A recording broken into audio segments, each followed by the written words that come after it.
Consumers are the core section of any business. In fact, the whole concept of any business is surrounded by the behavior of consumers. And the values of consumers is a crucial factor. Now, we have to understand a consumer is not to be taken lightly. He knows what product he wants. Consumers are extremely smart. They can make decisions about price and value of products in minutes or sometimes in a few seconds. So a business therefore needs to uplift its brand image. Consumers are willing to pay 15 more for quality products. However, the conflict starts when manufacturers fail to meet the expectations.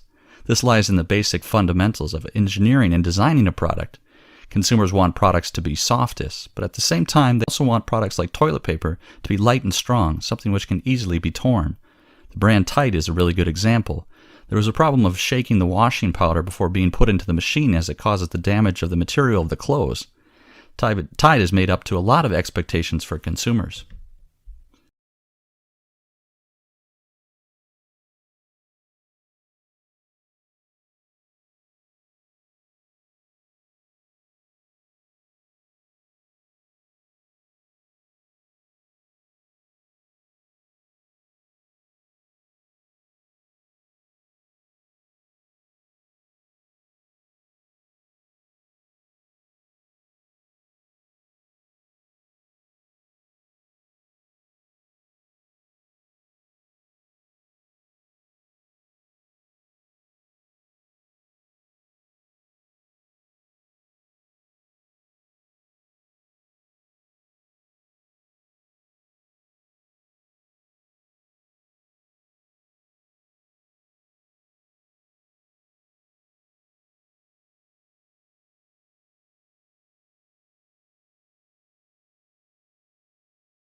Look, I'm going to talk today really mostly about what I do as a curator here at the National Museum, but I want to try and draw some kind of generalities from that in terms of how there's a series of curatorial practices, if you like, tools and techniques and methods that I think could be of interest to your students and of interest to you in developing extension history courses. I want to talk about what I do as a curator, and then from that also talk a little bit about the kinds of history that I think museums are particularly good at creating and communicating. I think this is something I'd really like to discuss because I think it's not very well understood that museums, as Dave insisted by putting up my quote at the beginning of in his slide, is that I think museums create a very particular kind of history. It's not the kind of history that gets created in books or indeed in films or in compositions. It's a very particular kind of history that grows out of the fact that museums are centrally interested and defined by their collections. I should say that's not an uncontested view of museums, but it's certainly my view of museums. So curators try to understand material culture as evidence of other people's lives, as a means to try to understand other people, what they looked like, what they did, how they made a living, what they hoped for in their lives, how they tried to construct their world, and why they made particular choices. And one way in which curators differ from other historians is therefore in focus in terms of how we interrogate the past, what elements we use to communicate the past. Most academic historians are trained very much in the discipline of words, and they concentrate on words. Still today, I think, although it's changing a little bit,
If you think about light bulbs, they're an enormous infrastructure. They're in every building in the world, more or less. They have kind of a privileged position above us, around us. They can see, if you think about it, most parts of any room. The kind of key was to say, well, what if we consider a light bulb not to be a light bulb, but actually to be a digital projector? It just happens to be really low resolution. In fact, it's a 1x1 pixel digital projector. Turn on the wall switch, and giant pixel comes out and paints your room. Okay, well, that's ludicrous, but what if you put a higher resolution projector inside that same familiar glass bulb? Well, now you have a device that can illuminate. If you turn on all the pixels the same color, you still have a light bulb in the usual sense. But if you turn on the pixels different amounts and different colors, then you're kind of projecting information out into the world. And if at the same time that you're doing that, you put a little tiny camera inside the bulb, then not only is information flowing out of the glass, but you're collecting optical information. So screw one of those into every one of these fixtures, and suddenly you have a means, potentially, to put display and interaction everywhere throughout the world.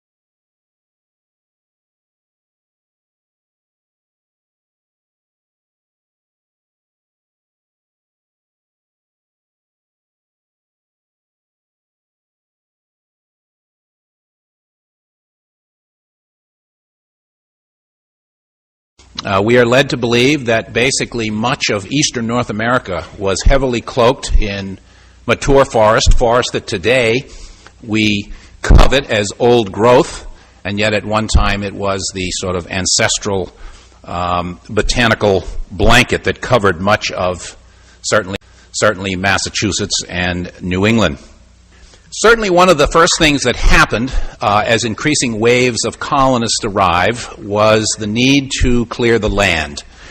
And this clearing of the land is something that started really in the form of small subsistence farms, are today sort of what we find in the lattice work of stone walls that one can find practically anywhere on the landscape if it's in a relatively untouched condition. By the early part of the 19th century, it's thought that generally the zenith of clearing had taken place sometime in the 1830s, 1840s, and the trees and the forests were essentially clear-cut to an extent that is almost unbelievable.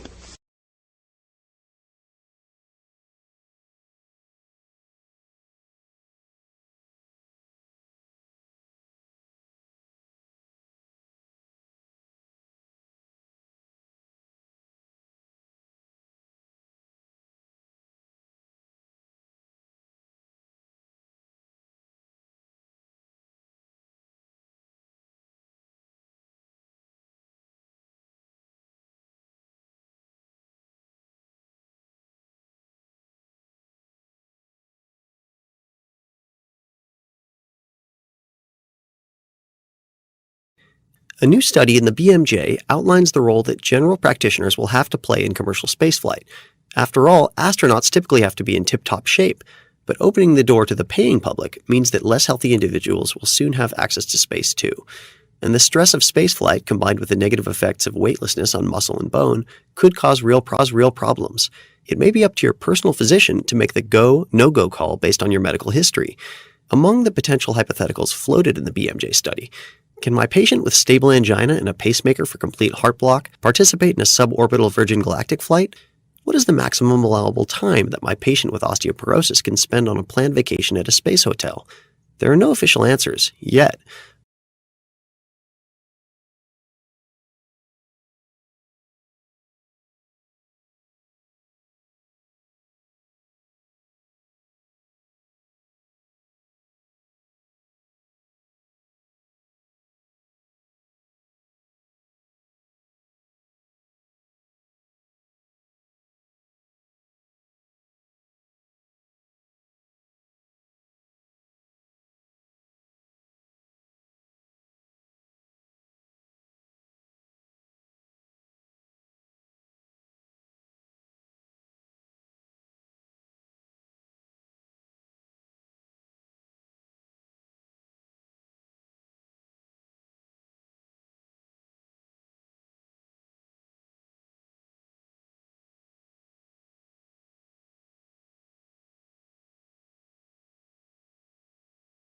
A study finds that elephants can be in true danger in the heat.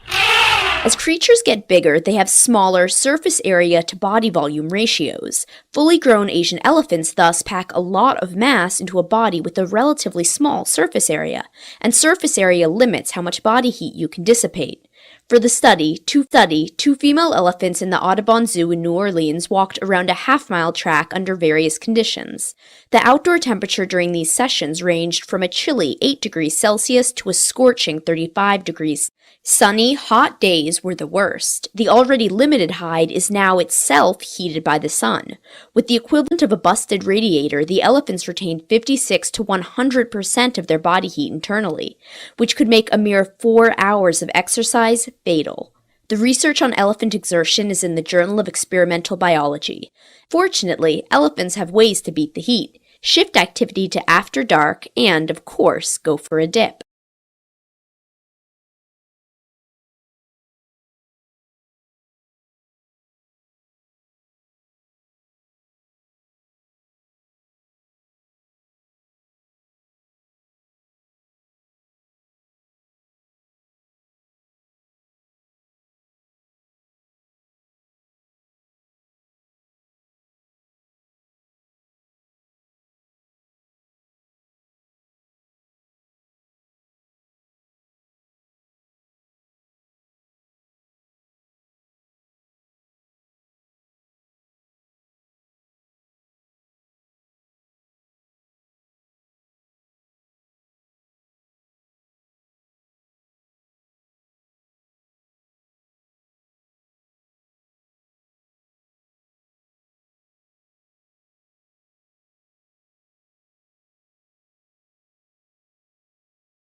Let's make one point very clear at the outset. Oftentimes I get student papers that refer to Beethoven's Fifth Song or Tchaikovsky's First Piano Song. Is that right? No, that's not good at all. Are these songs? What do you have to make something a song? Lyrics. You got to have a text. So we don't have, in 80% of classical music, we don't have lyrics. We don't have a text. Well, yes, with opera, of course, but the other 80% is purely instrumental music. It works its magic, again, through purely instrumental means. So we can't really call those songs. And this puzzled me. But one day I was sitting there at iTunes and I wanted to buy an interior movement of a Mozart serenade. So I was all set to purchase this, and it said, "By song." Boom. That told me the answer. That's where this terminology comes into play. Because on iTunes, we buy songs. It could be purely instrumental, but it's called buy a song. But we don't want to use that sort of parlance. We want to be a bit more sophisticated than that, if you will, and use other terms. So we'll talk generally about Beethoven's composition, or Beethoven's piece, or Beethoven's work, or his masterwork, or chef d'oeuvre, however fancy you want to get with it.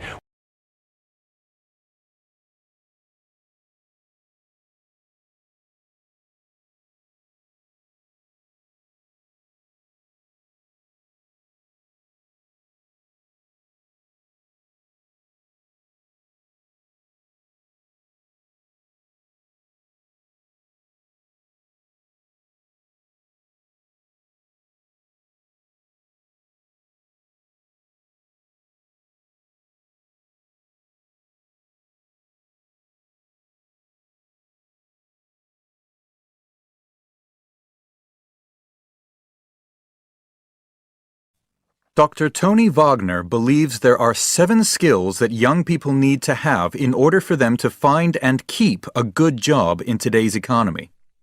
But he thinks our schools are focusing too much on tests and academic performance and aren't doing enough to teach those skills. Let me give you an example. One of Wagner's 7 skills is the ability to work in an international team. This is because little teamwork is carried out in one building anymore. When most global companies have a problem, they create teams of people from all over the world to solve it. And these people meet online, in virtual meeting rooms. To succeed in this kind of environment, you need to be a good communicator and understand different cultures. Teams also need good leaders who lead by influencing others, but Wagner and the business people he interviewed say that young people today are unprepared for teamwork and leadership. Because of this, Wagner thinks that people involved in teaching and learning must rethink the way that they educate people in schools so that these young people have the skills they need to achieve a successful career in the 21st century.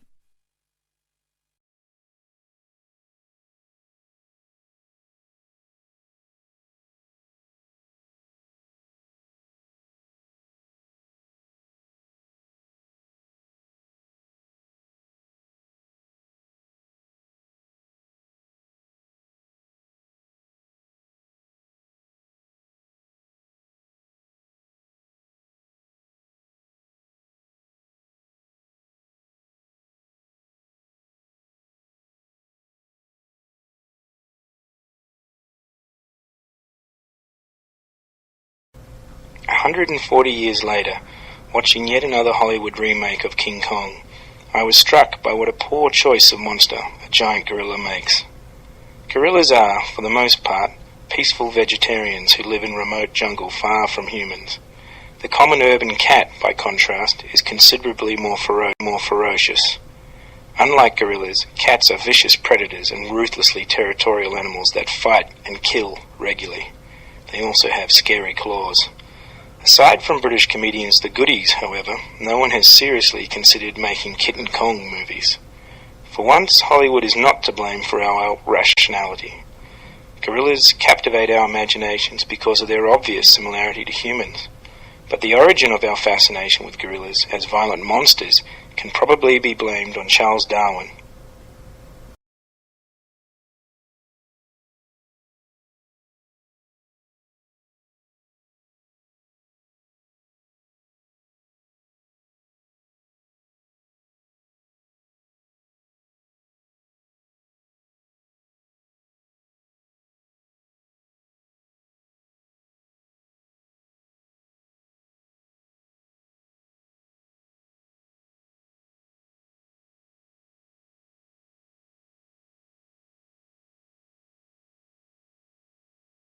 And one of the major lessons that we've learned is that diversity masks unity.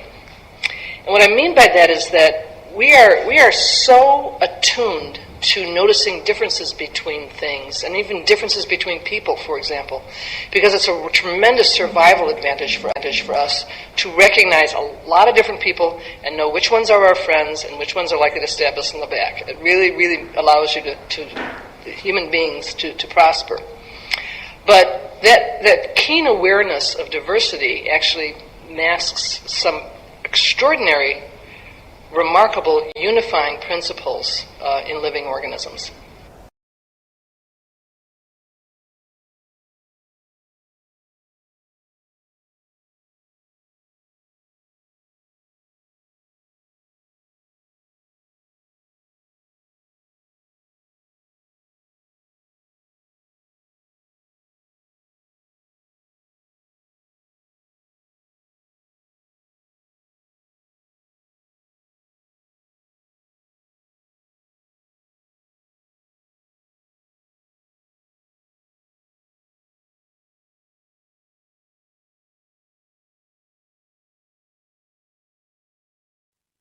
As I mentioned last week, we're going to look today at fiction writing, writing stories, and in particular at authors who have a reputation for creating characters in their books who are known as unreliable narrators. Now, what does that mean exactly? Well, originally in the 19th century, it tended to simply mean that as a reader, you just couldn't trust what the narrator of a story was telling you.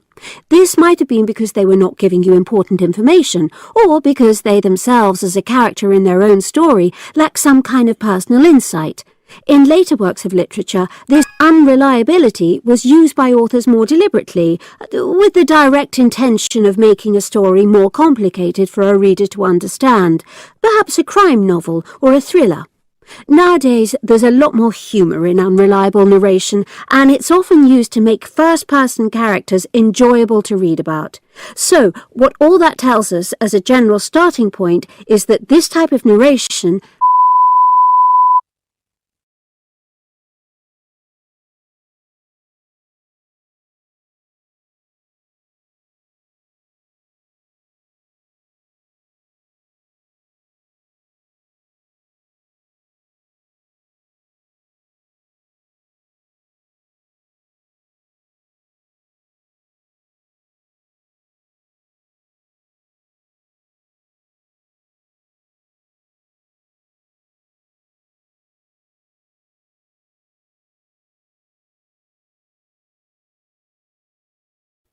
We learn most about ourselves and the way we function, both physically and mentally, when things go wrong. For a long time, it was thought that the brain acted as a whole in governing the body's functions. Then, in 1861, Paul Broca, a French anatomist and anthropologist, discovered that different parts of the brain perform different functions. After carrying out a post-mortem examination on a patient who had had a severe speech impediment, he discovered, as he had expected, damage to a section of the left frontal lobe of the brain. The left side of the brain governs language ability. The patient's problem had been that he could only utter one syllable, though he fully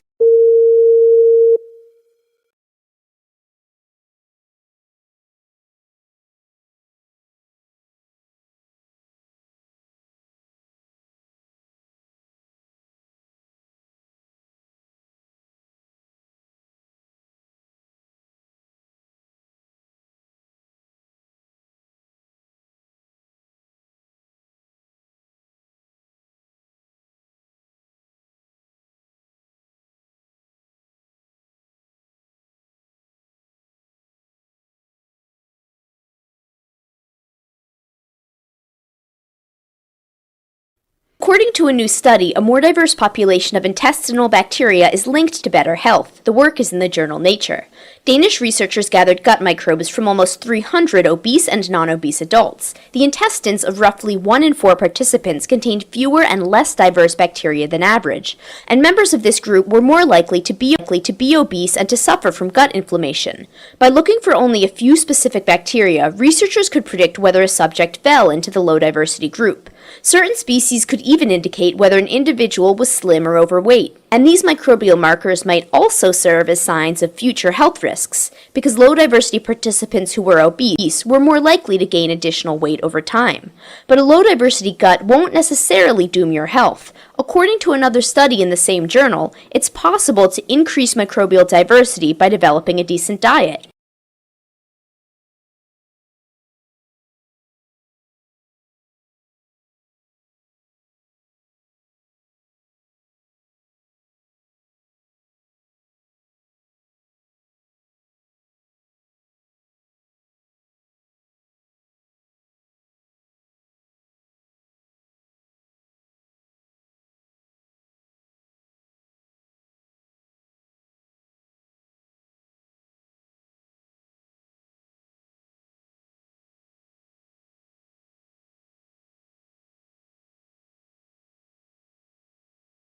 Back in 1971, the Soviet lander Mars 3 scored the first soft landing on the red planet, but it operated for only about 15 seconds and then failed. Since that time, Mars 3 has been little more than a historic interplanetary paperweight, its exact resting place unknown. Now a team of amateur researchers may have located the defunct lander.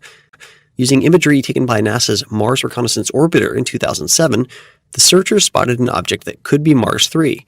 Nearby, they also turned up what may be the lander's descent module and heat shield, as well as an unusually bright spot that could be the parachute. All 4 items are in the expected landing area. A follow-up photo of the region acquired by the NASA Orbiter in March has strengthened the case, but the researchers will keep poring over the available imagery to make sure. Unfortunately, there's no way to get a closer look.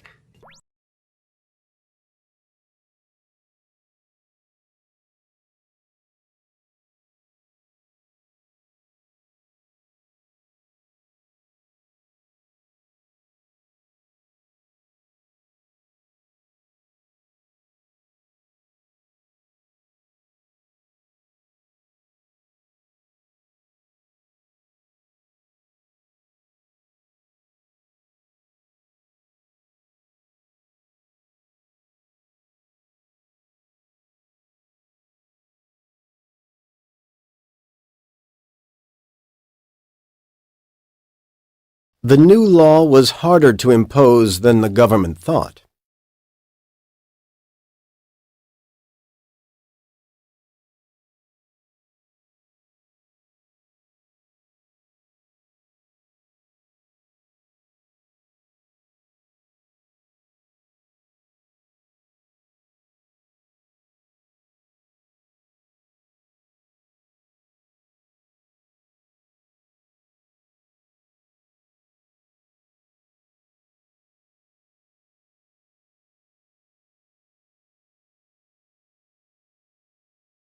The cotton industry purchased all its raw cotton from abroad.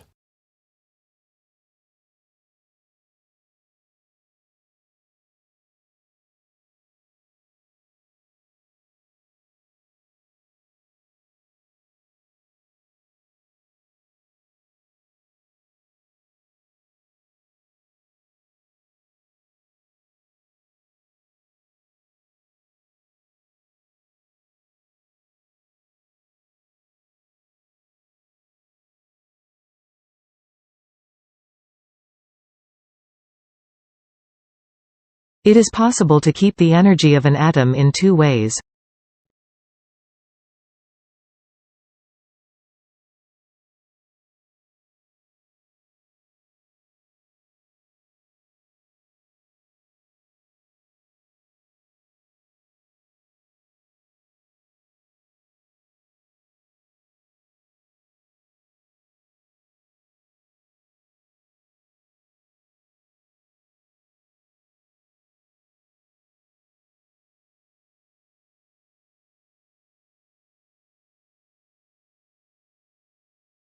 We are able to accommodate more students than previously.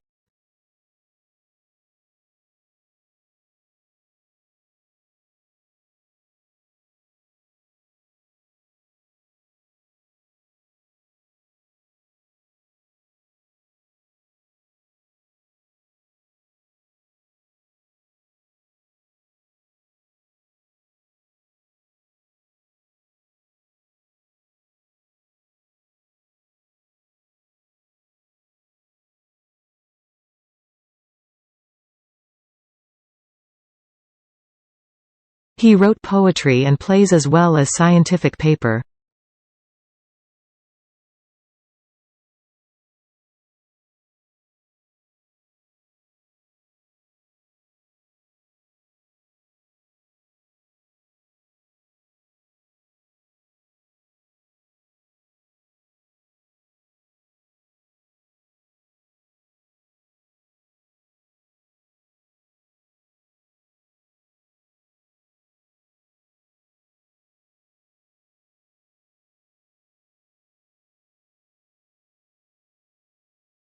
Our aim is to transmit the mathematics teaching in the classroom.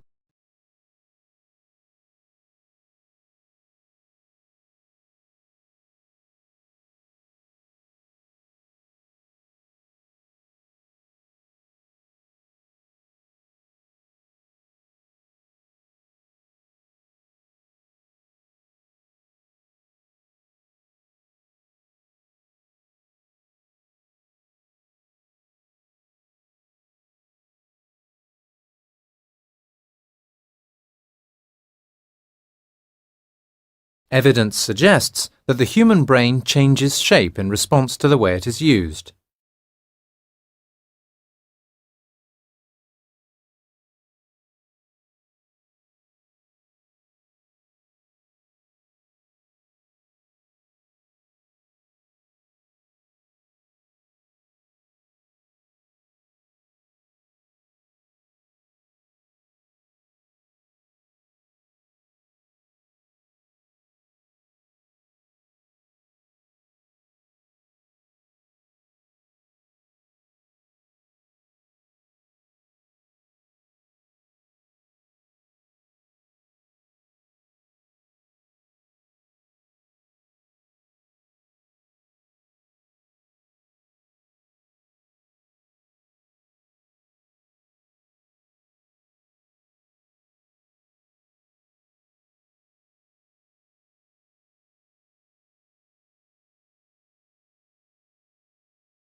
The airline blamed the recent round of airfare price hikes on higher costs for aviation fuel.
Repetitive stress injuries account for nearly 2/3 of all workplace illnesses.